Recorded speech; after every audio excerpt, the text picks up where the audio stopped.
सदियों पुरानी बात है, एक पहाड़ी इलाके के बीचों-बीच एक छोटा सा गांव था। गांव के लोग गरीब तो थे मगर दिल के बहुत नर्म। इन्हीं लोगों में एक नाजुक सी लड़की भी रहती थी। इसका नाम ज़हरा था। इसकी उम्र सिर्फ 17-18 साल के करीब थी। इसका घर कच्ची मिट्टी का था और हालात इतने सख्त के अक्सर रातें फाकों में गुजरती। इसके वालिद कुछ साल पहले वफात पा चुके थे और वालिदा बीमार रहती थीं, इसलिए खाने पीने का बंदोबस्त भी ज़हरा ही करती थी।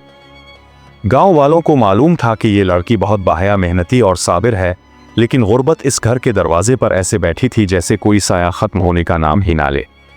एक दिन बादशाह अपने शहर से निकलकर मुख्तलिफ देहात का दौरा करने निकला। वो बड़ा रहम दिल और इंसाफ पसंद था। जब इसका काफिला इस छोटे से गांव में पहुंचा तो इसे गांव के एक बारगाह में ले जाया गया। बादशाह जैसे ही इस मैदान में उतरा तो इसने एक हैरत अंगेज मंजर देखा।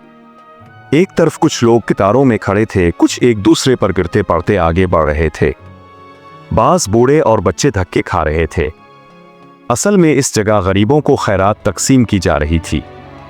बादशाह ने जब भूख और मजबूर लोगों की ये हालत देखी तो इसकी आंखें नम हो गईं। इसने अपने साथियों से कहा कि इंसान का पेट भर देना बादशाहत नहीं, हर रोज उन तक खाना पहुंचाना असल जिम्मेदारी है।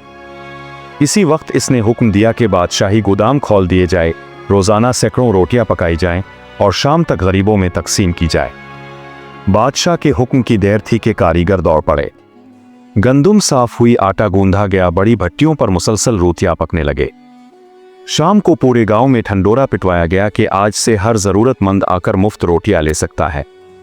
अगले दिन जब रोटियों की तकसीम का वक्त आया तो पूरा गांव वहां उमड़ आया। धाकम पेल शुरू हो गई। कुछ लोग आगे बढ़ने की जल्दी में गिर गए, कुछ जख्मी हो गए, कुछ एक दूसरे से उलझने लगे। बादशाह ऊपर बालकोनी में बैठा हुजूम देख रहा था कि इसकी नजर एक कोने में खड़ी ज़हरा पर पड़ी। वो दोनों हाथों से चादर का दामन मजबूती से पकड़े जमीन की तरफ देखती हुई अपनी बारी का इंतजार कर रही थी। ना धक्का दे रही थी, ना शोर कर रही थी, ना आगे बढ़ने की कोशिश। बस चुपचाप खड़ी थी। जब पूरी भीड़ अपनी रोटियां लेकर वापस जाने लगी तो वो आहिस्ता से आगे बढ़ी। अब वहां सिर्फ एक जलती हुई सिया पड़ी आखिरी रोटी रह गई थी। ज़हरा ने वही उठाई, इसे चादर में लपेटा, आसमान की तरफ देखा और शुक्र के आंसू इसकी पलकों पर चिलमिलाने लगे। ए अल्लाह, आज भी तो ने मुझे भूखा नहीं सोने दिया। अगले रोज बादशाह ने कारीगरों को हुक्म दिया कि सैकड़ों रोटियों के साथ एक खास रोटी तैयार की जाए। इस रोटी के अंदर खामोशी से एक अशरफी छुपा दी जाए और इस खास रोटी को सबसे नीचे रखा जाए। बादशाह ने कहा कि मैं देखना चाहता हूं कि कल जिस लड़की के सब्र ने मुझे हैरान कर दिया, क्या वो आज भी कल वाली जगह पर वैसे ही खड़ी होगी। जब रोटियां तकसीम करने का वक्त आया और फिर वैसा ही शोर हुआ। बादशाह ने ऊपर से देखा तो वाकई ज़हरा इसी कोने में खड़ी थी। ना आगे बढ़ने की कोशिश, ना किसी को धक्का, ना कोई लड़ाई। जब सब लोग वापस जाने लगे तो बादशाह के कारिंदों ने खुसूसन वही अशरफी वाली रोटी उठाकर ज़हरा के हाथ में रख दी। ज़हरा वो रोटी घर ले गई, वालिदा को पानी पिलाया, खुद बैठकर रोटी तोड़ी तो इसके अंदर से एक सुनहरी अशरफी लुढ़क कर इसकी आगोश में आ गिरी। इसे लगा शायद इसने गलत देखा है। इसने इसे उठाया, साफ किया और हैरान और परेशान अपने रब की तरफ देखते हुए रो पड़ी। परवरदिगार, मैं इसकी हकदार नहीं थी, ये मेरे पास कैसे आया। इसने कुछ देर सोचा और फैसला कर लिया कि यह बादशाह की मलकियत है, मुझे इसे इसके पास वापस करना चाहिए।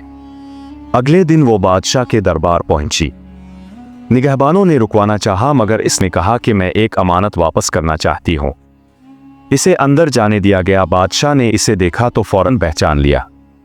ज़हरा ने अशरफी बादशाह के सामने रखते हुए कहा, ये अशरफी शायद गलती से रोटी में आ गई थी, मैं हलाल रोज़ी खाती हूँ, ये मुझे जायज़ नहीं लगता, मैं वापस करने आई हूँ।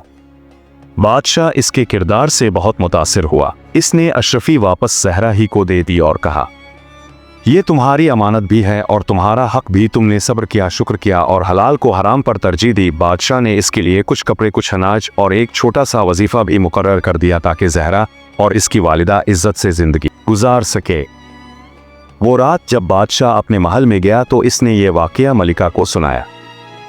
मलिका इस लड़की के किरदार से इतनी मुतासिर हुई कि इसने बादशाह से कहा कि ऐसी लड़कियां बहुत कम होती हैं। अगर हम चाहते हैं कि हमारे बेटे के लिए एक नेक, पाकीज़ा और बाकिरदार रफ़ीक हयात मिले तो मुझे लगता है यही लड़की बेहतरीन है। अगले दिन बादशाह ने जहरा को बुलाया, इसका हाल पूछा और फिर निहायत शफकत से इसके सामने अपनी ख्वाहिश रखी। जहरा हैरान भी थी और परेशान भी, मगर इसने हया से सर झुका लिया। चंद दिन बाद बादशाह के बेटे और जहरा की शादी निहायत सादगी, वकार और खुशी के माहौल में हुई। वही जहरा जो कभी एक रोटी के लिए देर तक खामोश खड़ी रहती थी, आज महल में खुशियों के दरमियान रहने लगी। इसका सब्र, शुक्र और हलाल की मोहब्बत इसे गुर्बत से निकालकर इज्जत व वकार की बुलंदियों पर ले आया।